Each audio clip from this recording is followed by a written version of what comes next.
जय हिंद फ्रेंड्स, स्वागत है आपका विजन पॉइंट में, जिसमें हम आज बात करेंगे क्लास 12 के इकोनॉमिक्स के बारे में।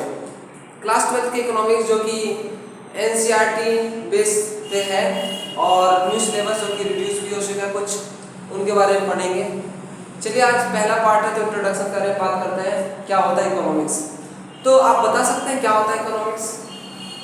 Tell us all about the economics.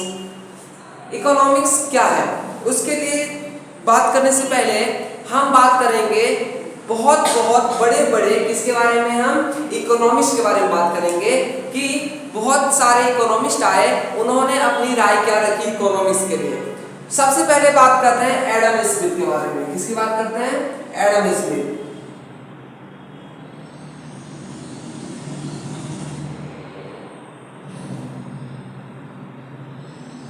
Adam Smith आए, उन्होंने कहा economy is the study of wealth. Economics जो है उसमें हम क्या पढ़ाई करते हैं? उसके लिए हम पढ़ाई करते हैं स्टडी, मतलब वेल्थ के लिए पढ़ाई करते हैं। किसको? इकोनॉमिक्स के लिए। ये किसका कहना था? एडम स्मिथ का कहना था। Adam Smith said to economy is the study of wealth. Economy is the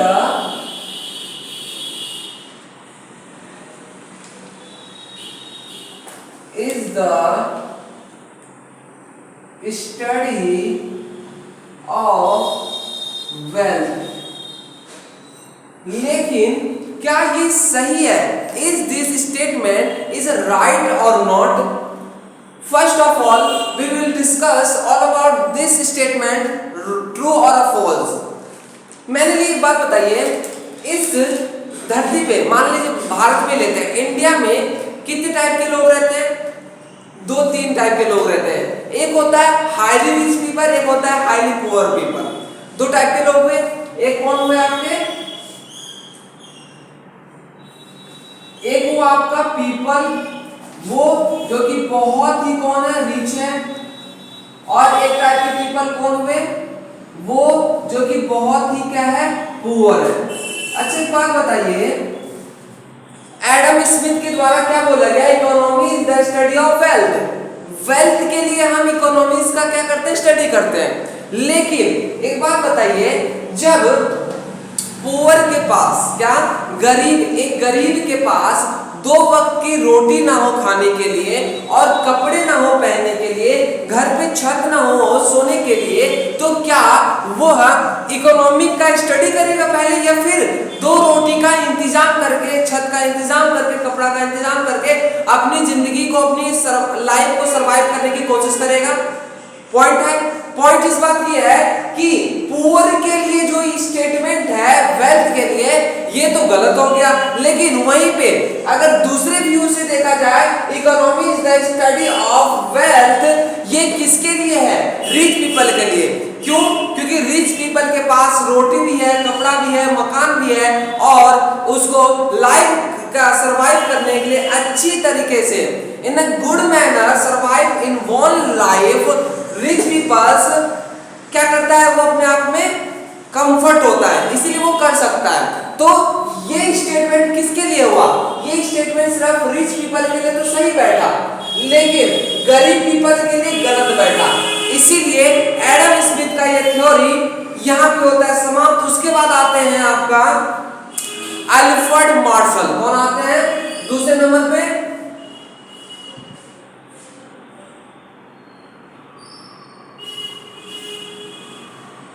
Alfred Marshall आते हैं।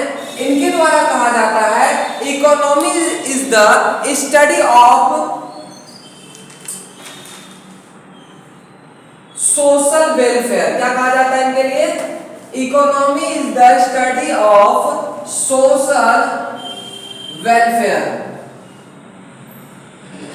और ये सोशल वेलफेयर यहाँ पे एक इंडिविजुअल पर्सन के लिए भी हो सकता है, और आप यहाँ पे इंडिया जैसे कंट्री को भी डिनोट कर सकते हैं। चलिए दोनों बारे में बात करते हैं। पहले बात करते हैं इंडिविजुअल के लिए। एक बात बताइए, ये जो हाईली रिच पीपल है और ये जो पुअर पीपल है, इनमें से कौन सबसे ज्यादा दान कर सकता है?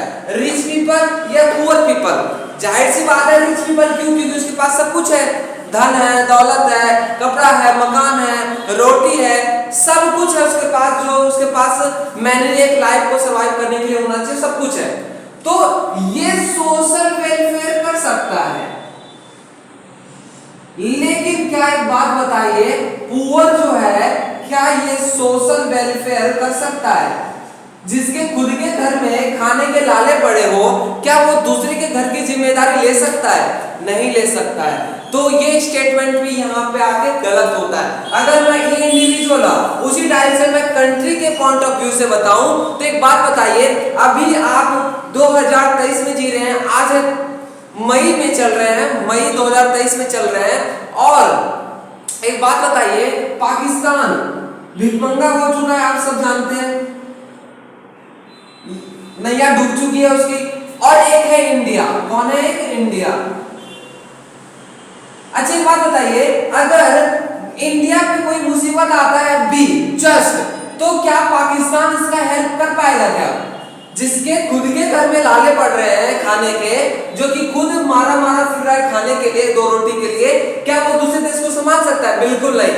उसी टाइप से अगर मैं बात करूं इंडिया की, अभी चाहे इंडिया तो इसकी हेल्प करके इसको बचा सकता है, लेकिन यहाँ पे भाई बचाने की बात नहीं चल रही, बस यहाँ बात चल रही है अल्फ्रेड मार्शल के द्वारा जो दिया गया economics the study of social welfare.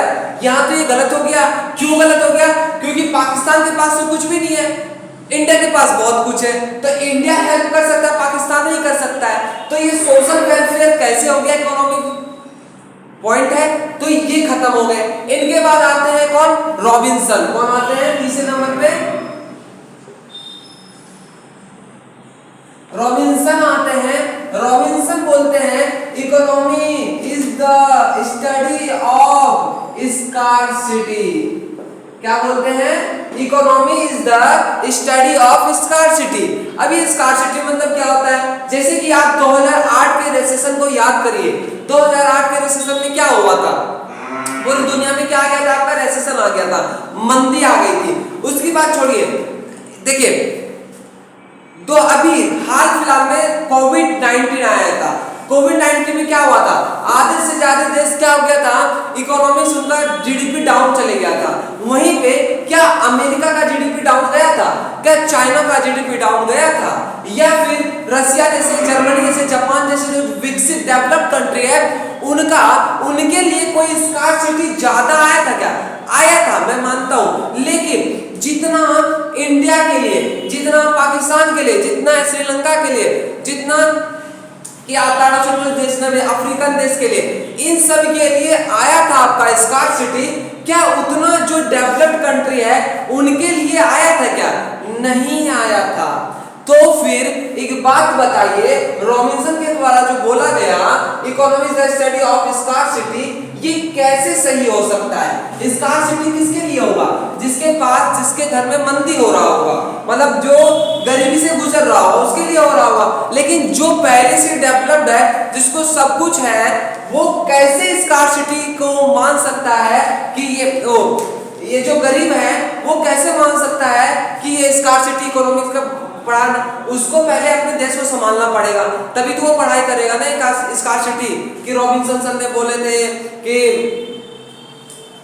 Economics the study of scarcity, इसलिए हम जानेंगे। तो ये सब क्या होता है आपका? ये सब क्या होता है आपका?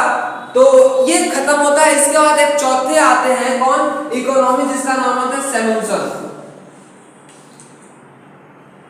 कौन आते हैं? सैमुअल्सन सर आते हैं। ये बोलते हैं economics is the study of growth. क्या बोलते हैं ये? Economy is the study of growth. ये कहते हैं इकोनॉमिक्स का अध्ययन इसलिए किया जाता है ताकि सब अपने लाइफ में अपने देश को आगे बढ़ाने के लिए काम कर सके, ग्रोथ के लिए काम कर सके। मैंने ली तो ये हद तक ज्यादातर ये आपका स्टेटमेंट सही है, क्योंकि एक गरीब जिसके पास 2 वक्त की रोटी नहीं है, पुअर पर्सन, एक रिच पर्सन जिसके पास, अभी मान लीजिए पाकिस्तान के पास कुछ भी नहीं है, क्या वह अमीर नहीं बनना चाह रहा है? अपने देश की जनता के लिए भलाई नहीं करना चाह रहा है। पुअर भी चाहता है कि मैं रिच बनूं, और रिच पर्सन तो चाहता ही है कि मैं रिच बना रहूं और रिच बनते रहूं। तो ये सब क्या होता है, economy is the study of growth, कि हर एक इंडिविजुअल पर्सन, हर एक इंडिविजुअल कंट्री अपने आप में ग्रोथ चाहता है। चाहे अमेरिका अभी नहीं चाहेगा कि मैं सुपर पावर बना रहूं और बन जाऊं, आने वाले समय में कोई मुझ पे हावी ना हो सके, मैं सब पे हावी रहूं। क्या चाइना नहीं चाहता है कि मैं सुपर पावर बन जाऊं? क्या इंडिया नहीं चाहता कि सुपर पावर बन जाऊं? मतलब जो गरीब है वो भी बनना चाहता है सुपर पावर, और जो सुपर पावर पहले से है वो अपना बनाए रखना चाहता है कि मैं भविष्य में भी सुपर पावर बने रहूं। तो फिर ये सब आपका क्या होता है, economy is the study of growth के अंदर आप ये सब अध्ययन करते हैं। लेकिन एक चीज बताते हैं, क्या इकोनॉमिक्स में ग्रोथ के लिए काम किया जाता है? अच्छा, मान लीजिए ग्रोथ करना है तो कैसे करेंगे, वो भी तो हमें पता होना चाहिए ना, कि ग्रोथ तो करना है लेकिन करेंगे कैसे ये भी पता होना चाहिए। तो उसके लिए एक स्टेटमेंट देते हैं, समझने की कोशिश करिएगा। उसके लिए एक स्टेटमेंट है, क्या स्टेटमेंट है?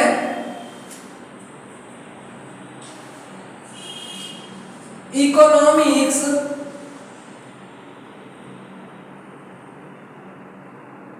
is the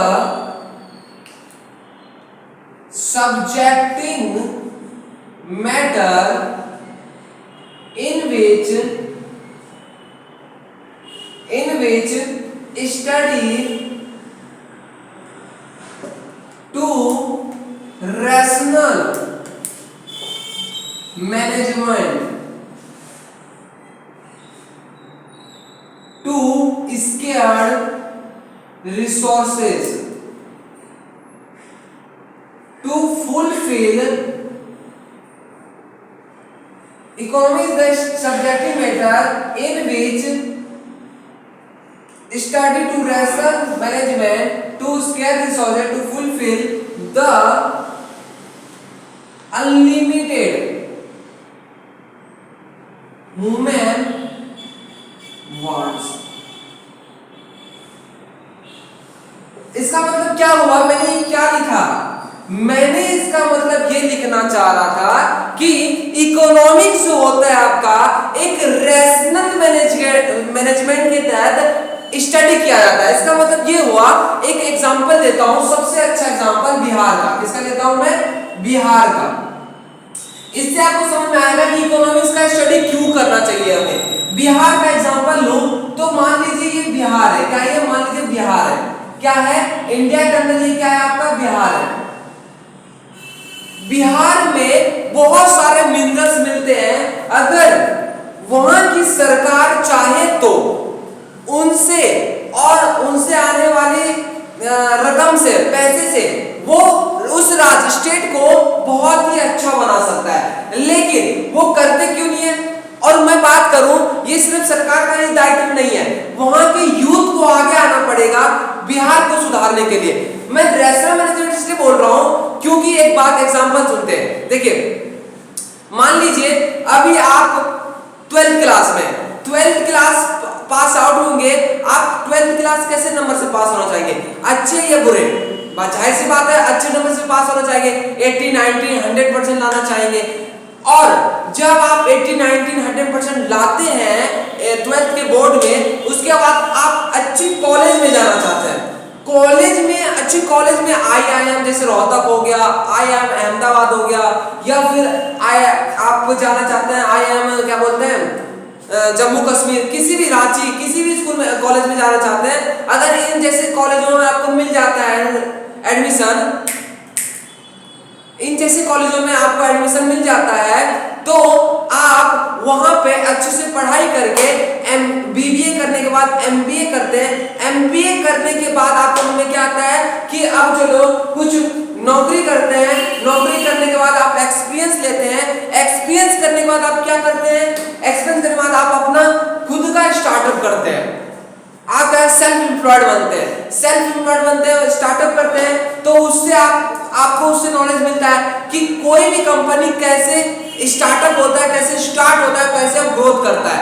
उससे आपको क्या होता है, छोटे कंपनी को खोले, फिर वो बड़ा बना, फिर और बड़ा बड़ा, फिर और, मतलब ऐसे आपका जो वांट्स है, इच्छाएं है, ये इच्छाएं आपकी बढ़ती जाती है और रिसोर्सेज क्या है आप पे कम है।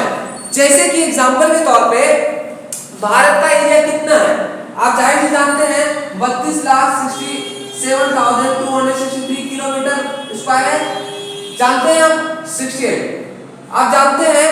तो इतना सा हम में क्या है, रिसोर्सेज है, इतना सा रिसोर्सेज है और ह्यूमन वांट्स कितना है, इतना सारा।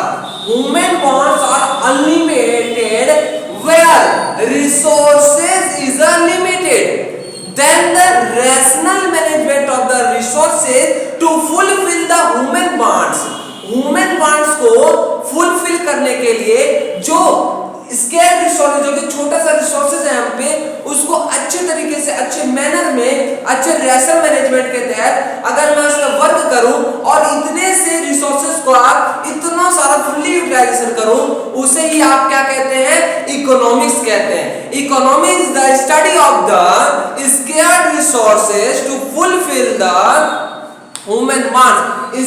देखिए स्केयर्ड रिसोर्सेज का मतलब यहाँ पे ये है कि लिमिटेड होता है आपका रिसोर्सेज और अनलिमिटेड होता है ह्यूमन वांट्स। ह्यूमन वांट्स को पूरा करने के लिए स्केयर्ड रिसोर्सेज का कैसे आप इस्तेमाल करेंगे, कैसे यूज करेंगे, वही आपका क्या होता है, मेनली इकोनॉमिक्स होता है। आई होप अब आपको समझ में आ गया होगा कि क्या होता है इकोनॉमिक्स। अब बात करते हैं कि chapter number 1 introduction of micro economics, macro economics. Chapter number 1 जिसका नाम है macro economics.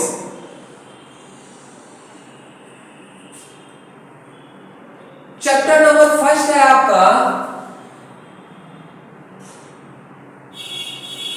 First macro economics में introduction.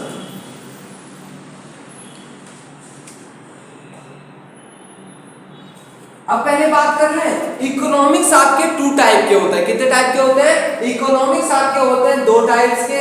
Economics the 2 types, first is micro and the second is macro. इधर क्या है, एम के बाद आई है माइक्रो, इधर एम के बाद ए है मैक्रो। अब देखिए माइक्रो मैक्रो में क्या अंतर होता है, what is the biggest difference between micro and macro. तो बात कर रहे थे माइक्रो और मैक्रो की। तो माइक्रो का मतलब होता है इंडिविजुअल प्रॉब्लम। अगर मैं एक इंडिविजुअल इकोनॉमिक्स में एक इंडिविजुअल प्रॉब्लम की बात करूं तो वो आता है आपका माइक्रो में, और मैं लार्ज लेवल पे, ह्यूज लेवल पे प्रॉब्लम की बात करूं इकोनॉमिक्स में तो वो आता है मैक्रो में। जैसे कि इंडिविजुअल में जैसे कि आ गया आपका इंडिविजुअल में आ गया फर्म, आ गया एक इंडिविजुअल फर्म, आ गया इंडिविजुअल फैमिली, आ गया, ठीक है। तो ये सब क्या होता है, इंडिविजुअल लेवल पे अगर मैं बात करूं, एक लेवल पे क्या करूं मैं प्रॉब्लम की बात करूं तो उसे माइक्रो के अकॉर्डिंग आप क्या करेंगे, स्टडी करेंगे। और ये क्या होता है ह्यूज लेवल पे, क्या ह्यूज लेवल पे प्रॉब्लम की बात करूं, जैसे कि इसके अंदर आपका एक और आ सकता है इनकम, ठीक है। और इसके अंदर क्या आ जाएगा, जैसे कि मैं बात करूं इसके अंदर आपका क्या आ जाएगा, आपका जैसे जीडीपी आ गया, जीडीपी बढ़ रहा है, घट रहा है, ये जीडीपी सब क्या होता है आने वाले सेक्टर में पढ़ेंगे। जीडीपी हो गया, या फिर आपका कंपनी होगी, बड़ी बड़ी कंपनियां हो गई, बहुत सारी कंपनी जैसे टाटा बिरला का कंपनी होता है। तो इंडिविजुअल लेवल पे अगर प्रॉब्लम की बात करें तो माइक्रो के अकॉर्डिंग आप स्टडी करेंगे, और ह्यूज लेवल पे प्रॉब्लम की बात करो इकोनॉमिक्स में तो आप मैक्रो इकोनॉमिक्स में पढ़ेंगे। और 11th क्लास में आपको याद होगा माइक्रो के बारे में पूरा पढ़ चुके हैं, हम पढ़ेंगे मैक्रो के बारे में, इसलिए नाम है मैक्रो इकोनॉमिक्स इंट्रोडक्शन। आज हम बात करने वाले हैं चैप्टर नंबर 1 की। चलिए बात करते हैं कि क्या है, नहीं तो आज यहीं पे एक टॉपिक क्लियर करते हैं। ये फर्स्ट पार्ट है आपका इकोनॉमिक्स का 12th क्लास। हम सेकंड पार्ट जल्द ही लाएंगे। आज के लिए इतना ही। पढ़ते रहिए और लाइक शेयर और सब्सक्राइब करना बिल्कुल ना भूलें, क्योंकि आप करेंगे मेहनत सब्सक्राइब, लाइक और नोटिफिकेशन को प्रेस करने में, तो हम और हमारा ट्यूशन आपके बदौलत ग्रो करेगा। बहुत बहुत धन्यवाद।